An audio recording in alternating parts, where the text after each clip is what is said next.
Hello, and welcome to a conversation with Jameela Jamil, a feminist, an advocate who has issued a clarion call for the rejection of stereotypes, body shaming, and toxic masculinity, and instead an embrace of gender equality and better mental health for all. Hey, Jameela, welcome. Hello. Hi. Thank you for having me. We're pleased to have you. We're so grateful that you can join us for this Equal Everywhere conversation. We want to start first with the topic of toxic masculinity. You, among other things, are known for a bracingly honest contribution to the topic around toxic masculinity.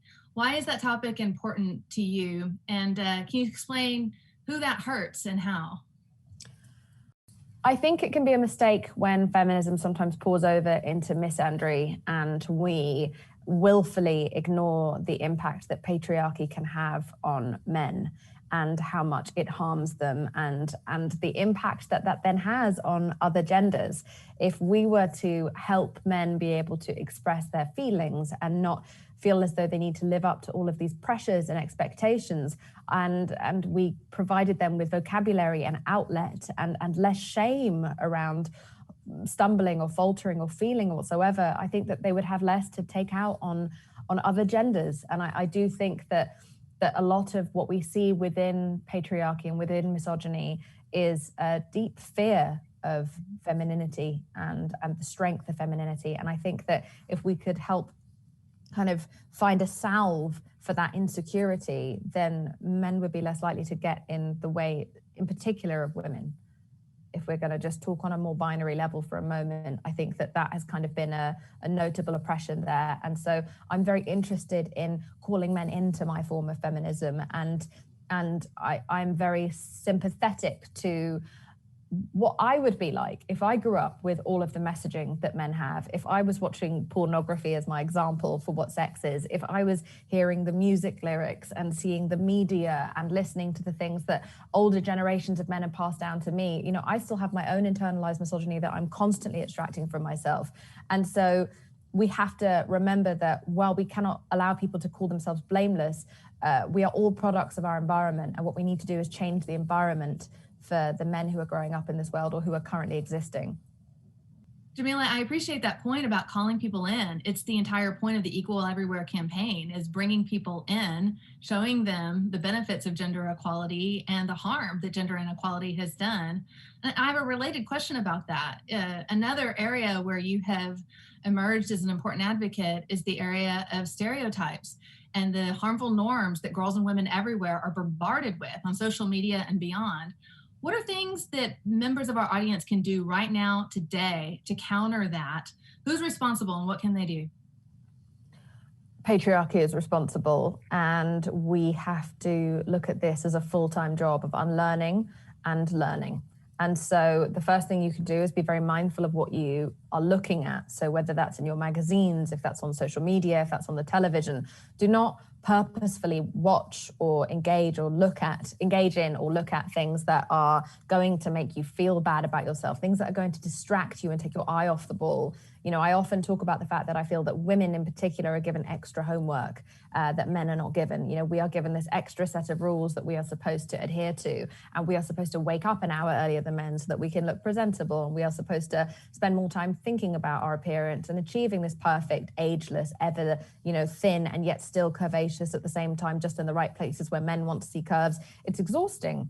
And they simply do not have this same level of pressure. They're not prescribed a new body ideal every decade like our gender is. I don't think that they would allow it. You know, we sort of give a vague suggestion of perhaps moustaches are in this year, and men can give, you know, take or leave that if they decide to. So I think it's very important to look at any kind of obsession with appearance as a distraction. It's taking your eye off the ball, and also it's just a product of commercialism and capitalism, that women make up 80% of the consumerist market roughly. And so that's why we are so constantly targeted, and unhappy people are more likely to buy more things.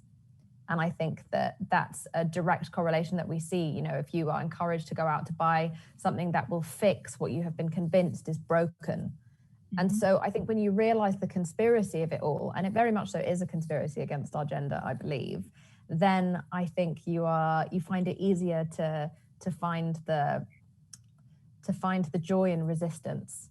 And so you have to resist, and then you have to persist, because it's difficult when you're being bombarded with the opposite messaging. I think it's very important to listen to the inner bully inside your head. Are you saying things to yourself that you would never say to someone that you love or respect, in particular a woman? Would you ever tell her she's too fat for that job opportunity, or she is too old for love, or she is not good enough to try and find these new strengths within her, that she should just stay in her lane? You would never say that to someone that you admire or appreciate. So why do we say these things to ourselves? Finding that voice, listening for that voice, and then standing up for yourself the way you would stand up for your best friend. These things all sound perhaps a little bit kumbaya, but they are effective and have been literally effective in my relationship with myself and my image and my self-esteem. And in realizing the template of patriarchy, I think I found it easier and more fun to rebel. Okay, listen up, audience. You're supposed to identify and ignore your inner bully. Jameela just told us so and how. And certainly feminists have been saying a long time, women who are exhausted, women who are isolated, women who are hungry, and women who don't feel good about themselves don't pursue political engagement. They don't pursue new job opportunities. So there's an awful lot of truth in that. And speaking of women's issues, a phrase that I hate, because invariably the words that follow it are just human issues.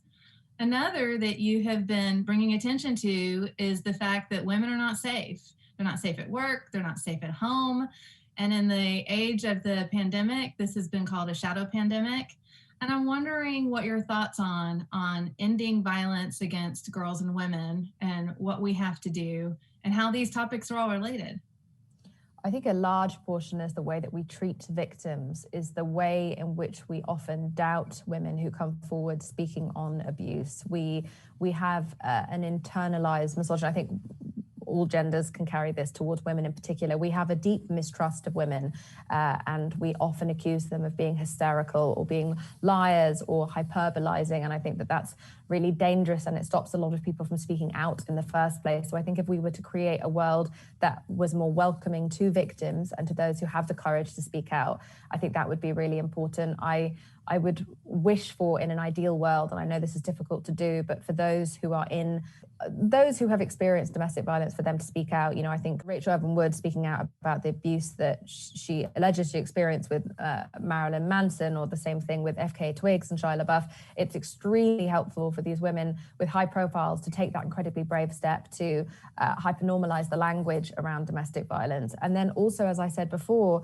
we have to work on mental health, and in particular the mental health care, not just of the victims, and create a system of building these women back up so that they don't end up in patterns of these relationships where they start to feel as though that's what they deserve, because that's what you're convinced of in an abusive situation. But we also need to be providing mental health care to men, to the people who are more likely statistically to abuse those women, because it is exhausting living in this world feeling as though you are not safe in your walking to your car, in any basement ever, in your elevator, if you are alone in your bed, in your house, and everything is locked. You still don't have a 100% guarantee of your safety from outsiders, never mind those who are inside your house, who are the ones statistically more likely to harm you. We cannot go on like this. How can we ever expect to be an equal gender when we have the extra homework of maintaining our basic survival, and then also being in a situation where we are trying to eat less than we need, and we're trying to exercise more than is good for us, and we are spending a disproportionate amount of time on our exterior and almost no time on valuing and improving the well-being of our inside. There's a lot of conversation, and rightly so, in the midst of this pandemic about the unpaid care burden. But you're right, there's the homework burden too, of protecting your own safety in all spheres. Yes. And it's so unfair the way that women have been disproportionately, fired from jobs, and, in moments where companies have been called out, it's been almost exclusively women CEOs who have stepped down from their positions. We don't have a forgiving nature to a woman making an error in a company, but we will allow men just to carry on. I think that there's something there in that conversation that is so unfair, such a disparity. I also think that the amount of women who are having to stay home and look after their children when men are able to just carry on with their jobs during the pandemic. I know that's not everyone, but that is the vast majority of cases. And who is supporting these women who are trying to balance full-time jobs with full-time schooling of their children, and also looking after them, and also putting food on the table with no guarantee of income a lot of the time. Well, that's what we say at the UN Foundation, that equality is her birthright, but it is not her reality anywhere in the world. And in fact, progress towards gender equality has been achingly slow, incremental, reversible, and just too fragile. Mm-hmm. Jameela, thank you. Progress and not perfection. And yet another clarion call to everyone in our audience and far beyond to stand in solidarity with each other for something better and for equality everywhere. We're so grateful to you. Thank you so much for being part of our program. Thank you.